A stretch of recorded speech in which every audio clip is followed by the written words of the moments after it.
या तो दिखाई दे रहा है।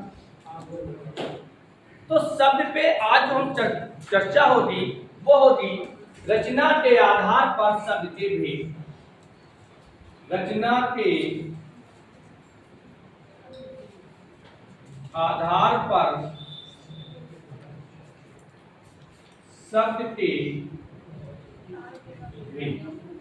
रचना के आधार पर शब्द के भेद। एक चीज ध्यान रखना, कभी कभी किताबों में आता है व्युत्पत्ति के आधार पर, और वहां पे हम लोग गलत कर जाते हैं, क्योंकि कुछ किताबों में व्युत्पत्ति और उत्पत्ति एक ही मान लेते हैं। उत्पत्ति के आधार पे पूछे जाए तो 5 है, और व्युत्पत्ति के आधार पे पूछे जाए तो 3 है। ये ध्यान रखना। यदि पूछा जाए कि व्युत्पत्ति के आधार पर शब्द के कितने भेद हैं, तो व्युत्पत्ति के आधार पर शब्द के 3 भेद हैं। रचना के आधार पे कितने भेद हैं? रचना के आधार पे 3, बनावट के आधार पे 3। रचना, बनावट, व्युत्पत्ति ये एक ही है। अब यदि पूछा जाए कि उत्पत्ति के आधार पर शब्द के कितने भेद हैं, तब आप 5 करोगे, और केवल पूछा जाए कि शब्द के कितने भेद हैं, तो 4। तो आज ये शब्द का हमारा दूसरा भेद है। कौन सा है? रचना के आधार पर शब्द के भेद। तो रचना के आधार पर शब्द के 3 भेद हैं। पहला भेद है आपका रूढ़। रूढ़ शब्द। रूढ़ का मतलब क्या? देखिए, रूढ़ अनेकार्थी शब्द है। कैसा शब्द है? अनेकार्थी शब्द है। और जहां बता रहे आपको, यहां से नोट कर लीजिए, 100% है। रूढ़ कैसा शब्द है? अनेकार्थी शब्द है। अब कभी कभी दिमाग में आ जाता है कि यार जलज कैसा होगा, पंकज कैसा होगा। तो जब ऐसे सवाल आ जाए, जैसे सवाल आ गया जलज, सवाल आ गया दुध, दुध कौन सा? दूध, तो ये रूढ़ नहीं होगा। लोग क्या देते हैं कि अधिकतर 2 शब्दों के या 2 अक्षरों या 3 शब्दों अक्षरों के अधिकतर रूढ़ होते। ऐसा नहीं है। शब्द आ गया दूध, तो ये रूढ़ नहीं होगा। दूध शब्द रूढ़ नहीं होगा, क्योंकि जाता मतलब जन्म लेना, दूध का मतलब 2 बार जन्म लेना। फिर रूढ़ शब्द किसे कहते हैं? रूढ़ का मतलब होता है कि हर शब्द का एक अपना अर्थ होता है। हर शब्द का एक अपना अर्थ होता है। जब वो शब्द हम तोड़ दें, जैसे शब्द है कमल। शब्द कौन सा है? कमल। हमने इस शब्द को जब आप सुनते हो तो दिमाग में एक फूल का नाम आता है कि कोई सरोवर में खिला हुआ फूल होगा। यही तो होता है।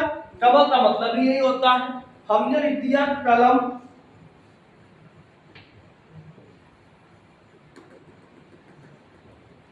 दिमाग में आ गया कि कुछ लेखनी की है। यही तो है कि जहां जहां भी है तो कलम शब्द का एक रूढ़ अर्थ हो गया लिखने वाला। हमने लिख दिया गेहूं,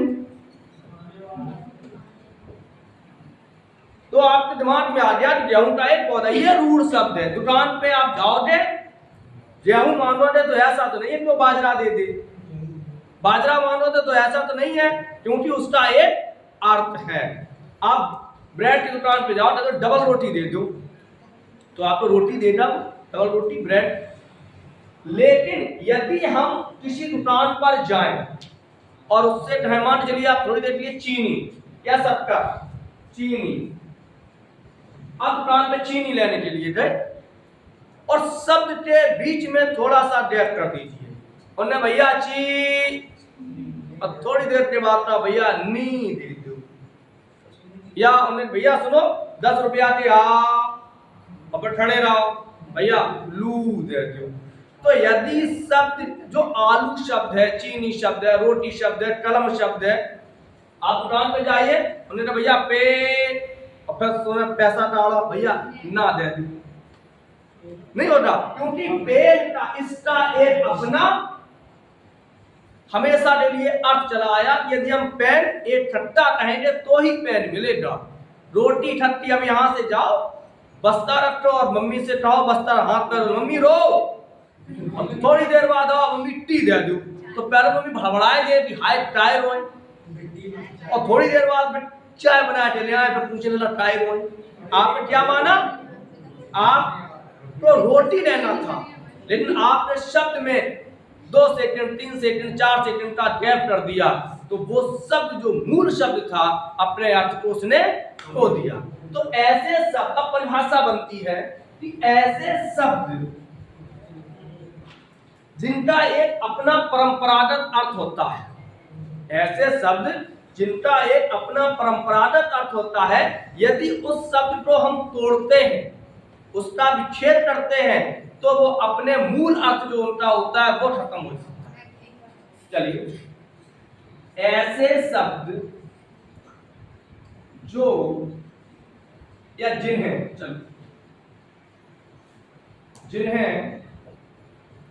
तोड़ने पर उनका जो परंपरागत अर्थ होता है नष्ट हो जाता है, नष्ट हो। ऐसे शब्द जिन्हें तोड़ने पर ऐसे शब्द जिन्हें तोड़ने पर वो अपने मूल अर्थ को खो देते हैं, उन्हें हम रूढ़ शब्द कहते हैं। देख लेते हैं कुछ उदाहरण। नंबर 1, रूढ़ शब्द के उदाहरण।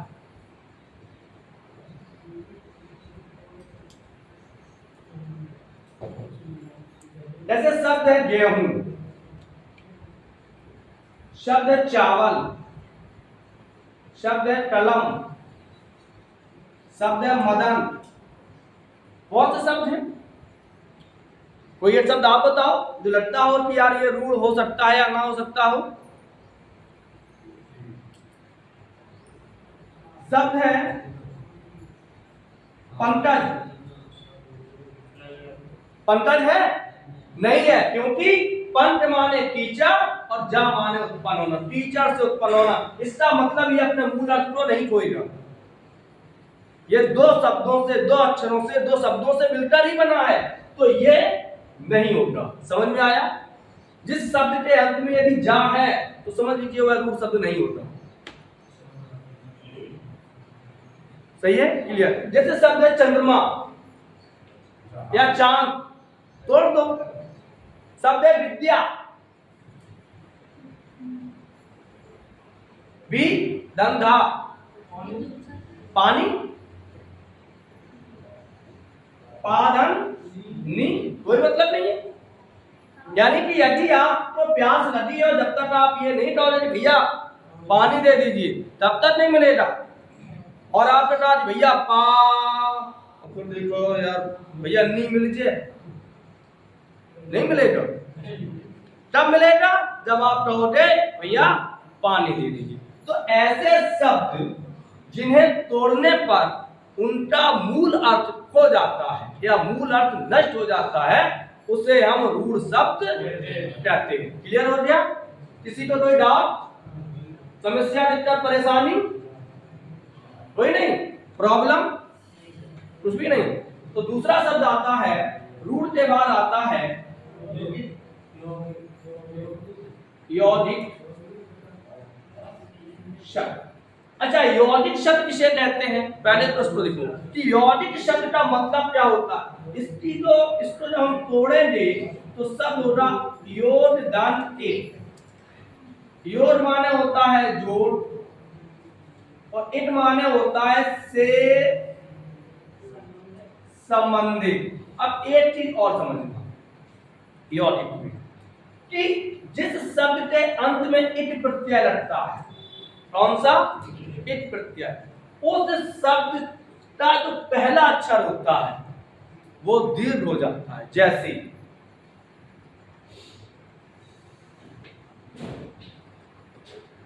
अर्थधन एक,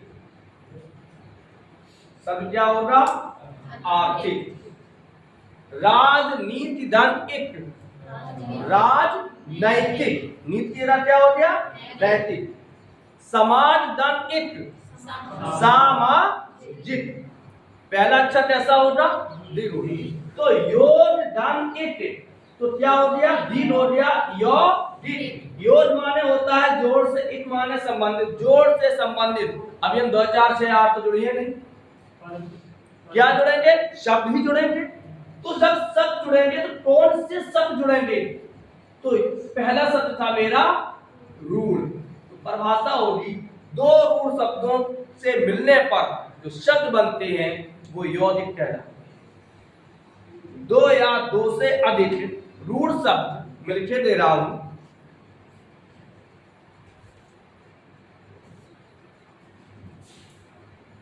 जब दो या दो से अधिक रूढ़ शब्द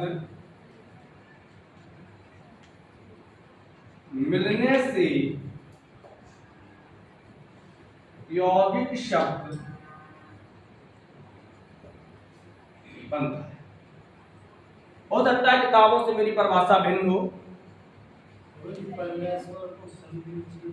परम धन ईश्वर, और यदि अंत में देखिए, सुन लीजिए, इनका एक प्रश्न है कि परमेश्वर, यदि परमेश्वर किस तरीके से लिखा है, वही बता रहे किस तरीके से लिखा है, तो ये वृद्धि संधि होगी, इसका होगा परम धन ऐश्वर, ये वृद्धि संधि है। और यदि अगर परमेश्वर लिखा हो, समझ लीजिए भैया, परमेश्वर तो परम धन ईश्वर, तो ये आपकी रूढ़ संधि। गलत है, परम धनेश्वर और परमा क्यों हो सकता है, या प्रिंट हो सकता है, क्यों परेशान हो?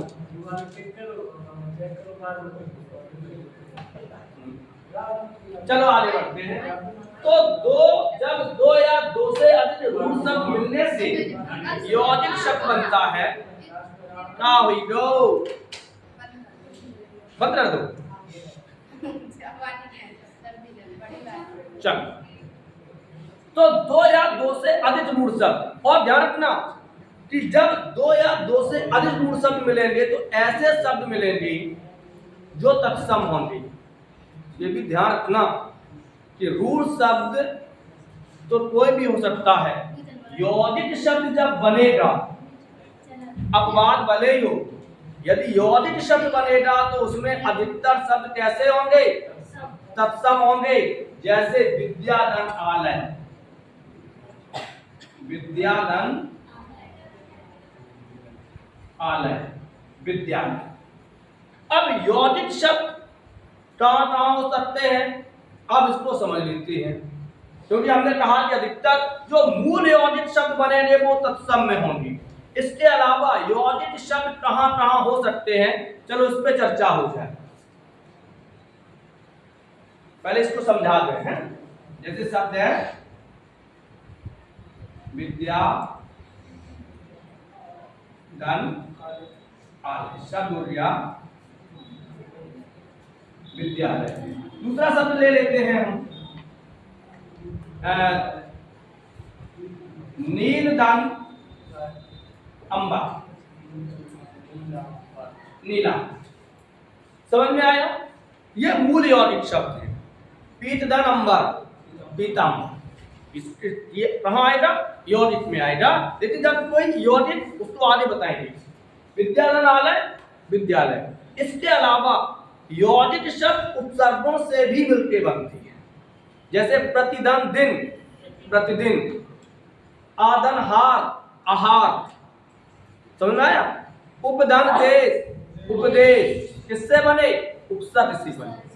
कुछ शब्द यौगिक प्रत्यय से भी बनते हैं। जैसे यौगिक शब्द ही किससे बना है? प्रत्यय से बना है। यौगिक शब्द किससे बना? प्रत्यय से बना। कैसे? योग दान एक। ये तो दोनों शब्द रूढ़ है, योग भी रूढ़ है, इत भी रूढ़ है, लेकिन एक शब्द नया बना यौगिक। सामाजिक, समाज धन एक, किससे बना? रूढ़ है दोनों, यौगिक बना। तो पहला पहले तो रूढ़ शब्दों से मिलते यौगिक शब्द बनते हैं, दूसरा प्रत्यय से मिलते यौगिक शब्द बनते हैं।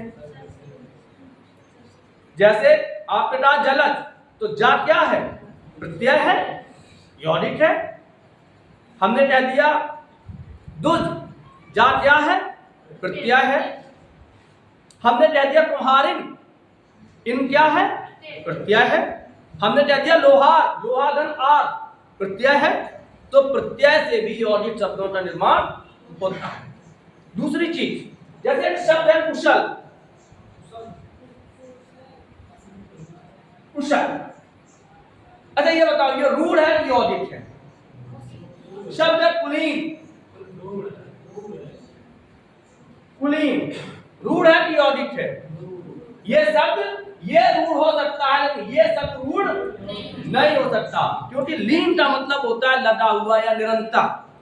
अब ये शब्द बना कैसे? देखो ये शब्द उपसर्ग और प्रत्यय मिलकर बना है। जो कुछ शब्द ऐसे होते हैं जिनका उपसर्ग और प्रत्यय से कोई मतलब नहीं होता है, वो जैसे शब्द है अनुपम, उपसर्ग से बना है, पम का कोई अर्थ नहीं है, उपसर्ग से बना है। लेकिन अब वो कहते हैं कि अनुपम में कौन सा उपसर्ग है? तो अनु उपसर्ग तो है, लेकिन शब्द कोश पे यदि व्याकरण की दृष्टि से देखें तो वहां अनु उपसर्ग नहीं होगा, क्योंकि पम का कोई अर्थ नहीं है। उपसर्ग का मतलब होता है कि शब्द का अर्थ बदल देना। जैसे शब्द है कुशल, कुशल माने प्रवीण है, कु उपसर्ग है, लेकिन शब्द किससे मिलके बना? सल का कोई अर्थ नहीं, शब्द किससे मिलके बना? तो ये दोनों शब्द किस श्रेणी में आएंगे? रूढ़ शब्दों की श्रेणी में आएंगे, ना कि यौगिक की श्रेणी में आएंगे। ये अपवाद है, ध्यान रखना। आगे बढ़ते हैं। कुछ ऐसे शब्द जैसे चिड़ी मार, कैसा है? चिड़ी मार यौगिक है, चिड़ी धन मार, यानी कि बहुब्रीहि समास को छोड़ के अव्ययी भाव से लेके जो 5 समास है, 5 ही है, 5 है कि 6 है? 6 है, उसमें बहुब्रीहि को छोड़ दिया, 5 बचे। यानी द्वंद्व समास, अव्ययी भाव समास, द्विगु समास, कर्मधारय समास, ये जितने भी हैं उन सब के उदाहरण किसमें आएंगे? यौगिक। आपके उपसर्ग भी आ गए और इसी में प्रत्यय। क्लियर है? आगे बढ़े। यदि कहीं शब्दों की द्रुति हो जाए, द्रुति का मतलब कोई शब्द 2 बार आ जाए, जैसे प्रश्न आ गया वह चलते चलते गिर पड़ा, चलते चलते। अब ये शब्द कैसा होगा? ये यौगिक ही होगा, क्योंकि शब्द की द्रुति हुई। चलते चलते, रोते रोते, हंसते हंसते, द्वार द्वार, गली गली, ये सभी शब्द कैसे हैं हमारे? इसके अंतर्गत आएंगे, यौगिक के अंतर्गत आएंगे। अव्ययी भाव, चलते ही चलते, हमने दिखाया था, तो समास पढ़ाएंगे तो बता देंगे। अगला आता है हमारा रूढ़, यौगिक हो गया। इसके बाद आता है यौगिक रूढ़। हाँ, शुद्ध शब्द है यौगिक रूढ़, यो रूढ़ नहीं होता, यौगिक रूढ़, यानी कि जो शब्द यौगिक तो हो, 2 शब्दों से मिलके तो बना, 2 रूढ़ शब्दों से मिलके तो बना हो, लेकिन यहां अर्थ होगा वो शब्द किसी विशेष अर्थ में प्रयोग। यहां रूढ़ का मतलब परंपरा नहीं है, यहां रूढ़ का मतलब होगा कि ऐसा शब्द जो यौगिक होते हुए भी किसी रूढ़ यानी किसी एक विशेष अर्थ में प्रयोग हो, उसे हम यौगिक रूढ़ कहते हैं। जैसे हम कहें गजानन, क्या कहा हमने? गजानन। देखो सबसे पहले गज दान आनंद, एक रूढ़ दूसरा रूढ़, दोनों मिला के क्या हुआ? गजानन, यौगिक हो गया। अब रूढ़ कैसे होगा कि अब गजानन एक, हर आप किसी को गजानन नहीं कह सकते। आप गजानन जैसे हमने कहा, आपके दिमाग में किसकी छवि आ गई? गणेश जी की। तो हम यहाँ लिखेंगे अर्थात गणेश, अर्थात गणेश। अब देखिए गजानन शब्द जो रूढ़ था, गज धन आनंद, दो रूढ़ शब्दों से मिलके बना, क्या बन गया? यौगिक बना। लेकिन वैसे ही एक विशेष व्यक्ति के लिए गजानन प्रयोग होता है, विशेष व्यक्ति के लिए तो है गजानन का मतलब हम ये कह सकते हैं कि शंकर जी हो, क्या कहें, एक दंत गणेश जी है। अब हमने कहा अरे सोए गए का जागते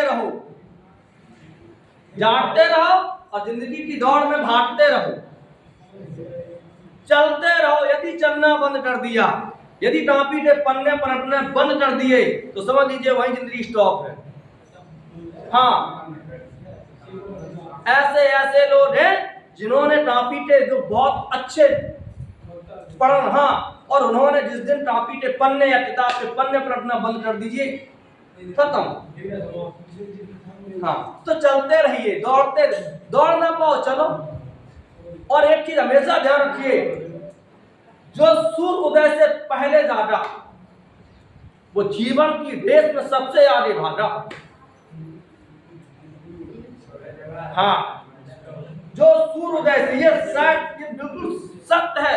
अब लड़ते करते केवल ये अपवाद उनके लिए है, यहाँ भी अपवाद है कि ऐसे भी कुछ विद्यार्थी हैं जो रात के 2 बजे जाते, 12 बजे जाते, 5 बजे तक पढ़े, तो उन पर यह नियम लागू नहीं होता, क्योंकि वो भी सूर्योदय से पहले जागे।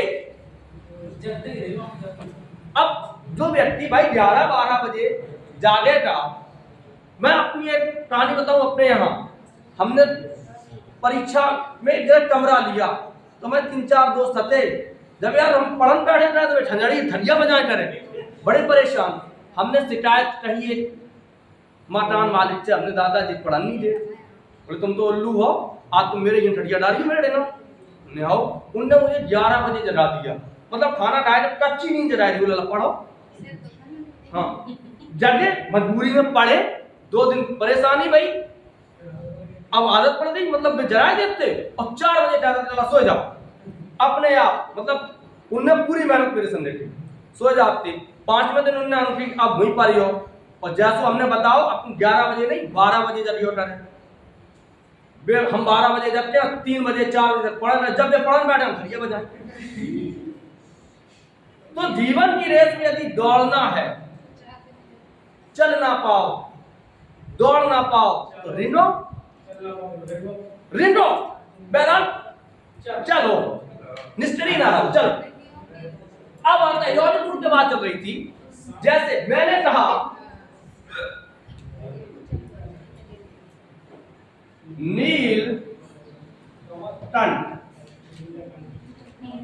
नीलकंठ।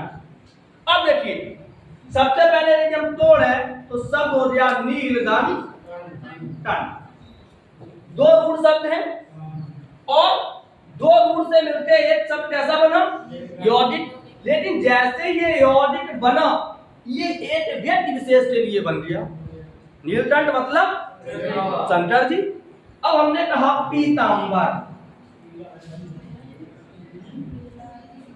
पीतदंत अंबर। देखो अधिकतर लोग क्या देते हैं कि भाई पीतांबर में कर्णधारय समास होना चाहिए क्योंकि विशेषता है, लेकिन बिल्कुल सही, ये शब्द कहाँ होना चाहिए? कर्णधारय समास में होना चाहिए क्योंकि पीतदंत अंबर है। लेकिन जैसे ही हमने ये यौगिक में पहुंचा, ये एक व्यक्ति विशेष के लिए पहुंच गया कि पीतांबर केवल एक ही व्यक्ति को कहा जाता है, किसे? कृष्ण भगवान को या विष्णु भगवान को।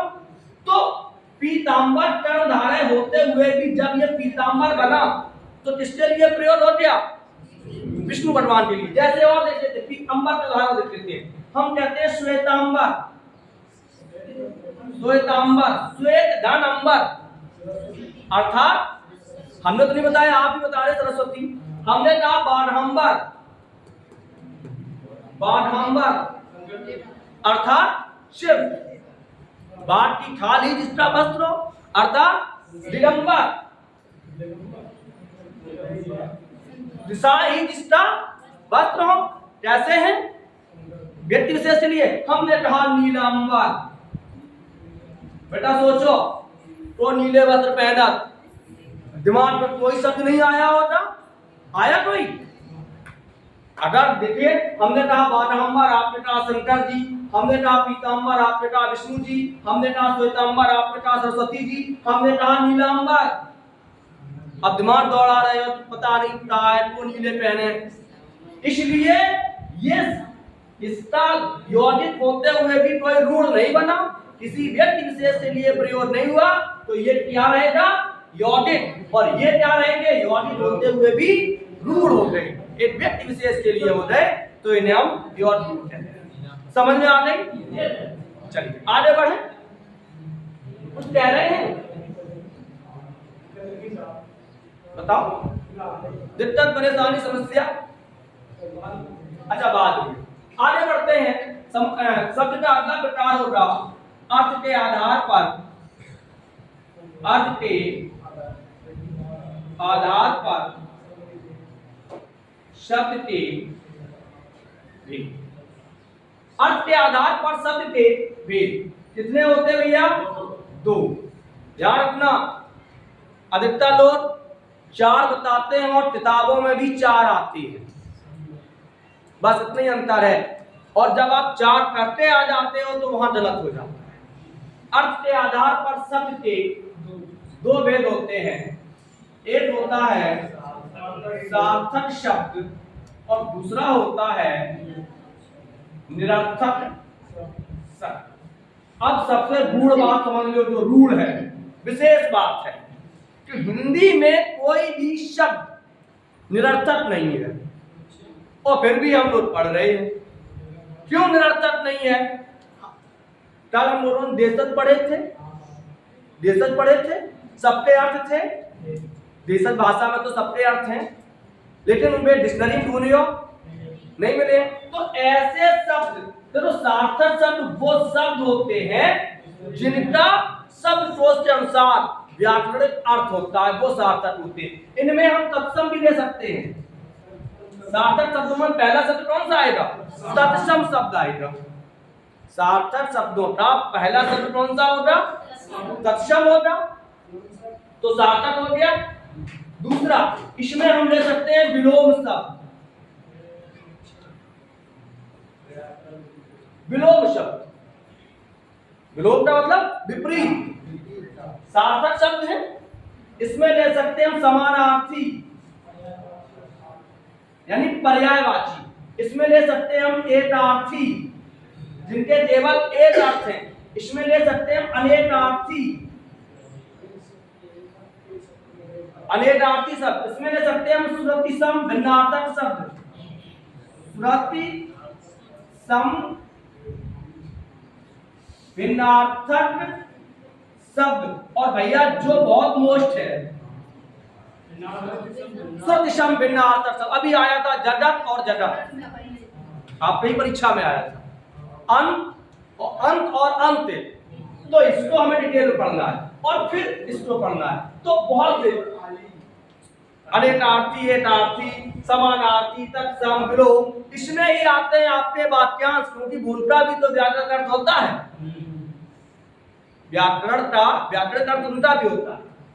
चलो इनको बता दें, पहले इस पे चर्चा हो जाए। निरर्थक, निरर्थक शब्द किसे कहते हैं?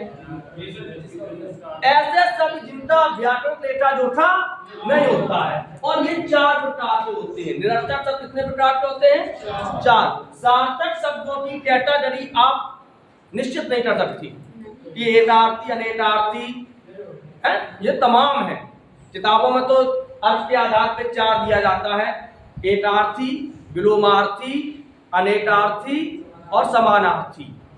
लेकिन भैया शब्द तो ये भी तत्सम भी सार्थक शब्द है, विलोम शब्द सार्थक है, समानार्थी सार्थक है, एकार्थी सार्थक है, अनेकार्थी सार्थक है, श्रुतिसम भिन्नार्थक शब्द ये भी सार्थक है, और वाक्यांश भी हमारे सार्थक है। लेकिन निरर्थक की संख्या 4 होती है। कितनी होती है?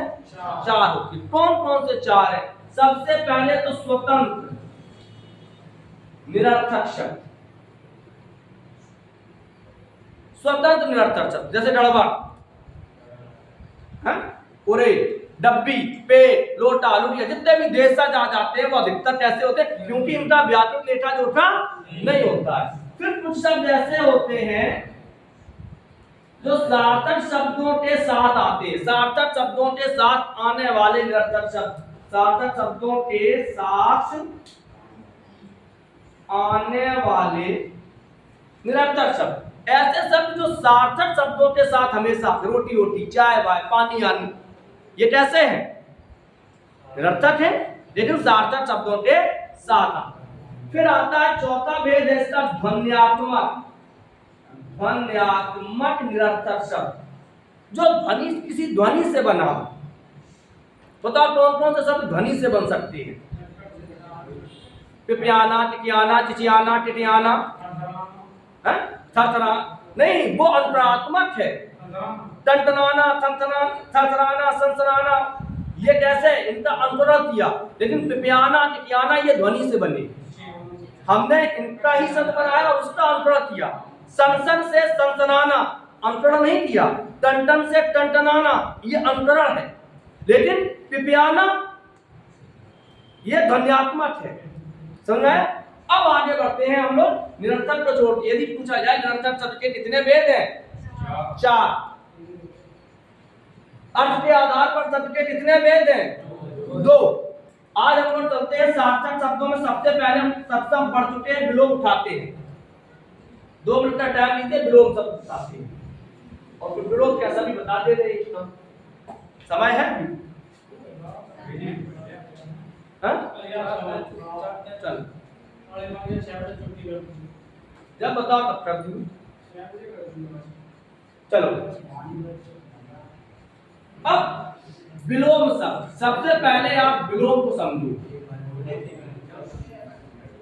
ध्यान से समझना, क्योंकि यहां से प्रश्न आता है और हम लोग गलत कराते हैं।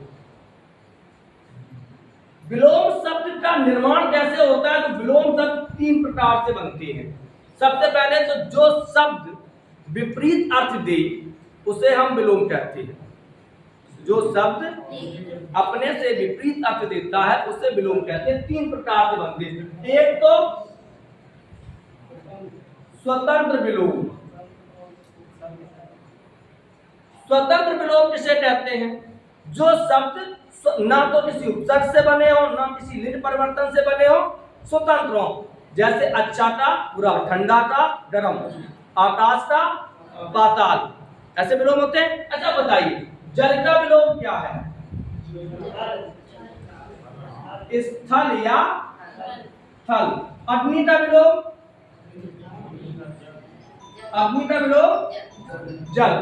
आकाश का विलोम और पृथ्वी का विलोम आकाश, आकाश का पाताल, पृथ्वी का आकाश। हम लोग करते क्या है कि जल का विलोम पूछा और पहला ऑप्शन अग्नि रखा है, मार दो टिक, भैया सही है, और खड़े आके भाई मिलाओ कि देखो, खड़े आके मिलाओ कि अग्नि, जल का अग्नि लिखा, भाई अग्नि करते आए और अग्नि का आप क्या करे आए, जल का अग्नि करे आए, जबकि जल का है क्या, थल या स्थल, एक ही चीज है, थल कह लीजिए या स्थल कह लीजिए। तो हमें यह देखना है अवनी का अंबर, अवनी का अंबर, भूटा गगन, भूटा गगन, ये देखना पड़ेगा और याद करना पड़ेगा। दूसरा आता है, तो एक तो स्वतंत्र विलोम हो गया, हमने बता दिया जल का, थल, आकाश का, पाताल, इस तरीके से। एक होता है उपसर्ग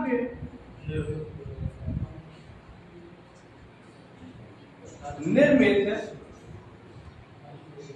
विलोम। उपसर्ग निर्मित विलोम कौन से होते हैं, जो किसी उपसर्ग से बनते हैं। जैसे अब ये 2 प्रकार के हो जाते हैं, उपसर्ग योग और उपसर्ग परिणाम। उपसर्ग योग किसे कहते हैं कि हमने कहा देश, अगर कुछ नहीं लगाया तो हमने पी लगा दिया, विदेश। जन्म, अजन्म, इसका भाई हमने उत्तर लगा दिया। जन्म अजम चल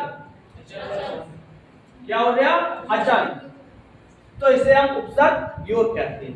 अब उपसर्ग परिवर्तन क्या होता है कि उपसर्ग परिवर्तन में मूल शब्द रहेगा, केवल हमें उपसर्ग का परिवर्तन करना है। जैसे हमने कहा स्वदेश, अब इसका पूरा परदेश। प्रतिकूल तो क्या होगा अनुकूल। अब आप समझो कि कूल शब्द तो दोनों में है, हमने परिवर्तन क्या किया उपसर्ग का परिवर्तन किया। देश में किसका परिवर्तन किया उपसर्ग का। तो ऐसे और भी उदाहरण है, केवल समझ लीजिए। अब आगे बढ़ते हैं। इसके बाद कौन से आए थे समानार्थी में आपके पर्यायवाची आ जाएंगे। एक आदमी को शब्द ऐसे होते हैं जिनका एक ही अर्थ होता है। अगला है हमारा प्रयोग के आधार पर, प्रयोग उसको स्वतंत्र बताएंगे। प्रयोग के आधार पर शब्द, भैया 5 मिनट का टाइम दीजिए। 4:40 मतलब 40 तो 5 मिनट टाइम और दे दीजिए। 5 मिनट टाइम दे दीजिए। प्रयोग के आधार पर शब्द के दो भेद होते हैं। प्रयोग के आधार पर शब्द के दो भेद होते हैं। पहला है आपका कौन सा विकारी शब्द। आज बहुत जल्दी पढ़ाया हमने।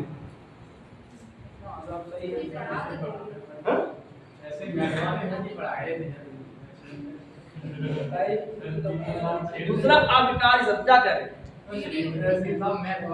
जल्दी पढ़ा रहे थे तो आपको जल्दी बेटा कह रहे थे कि हमारी अकॉर्डिंग चलो, तो हमने चलो तुम्हारी अकॉर्डिंग चले। मैं जानता हूं। तो विकारी शब्द और अविकारी शब्द, देखिए ये कैसा विलोम है। सबसे पहले तो हमें ये बताइए विकारी का अविकारी कैसा विलोम होगा।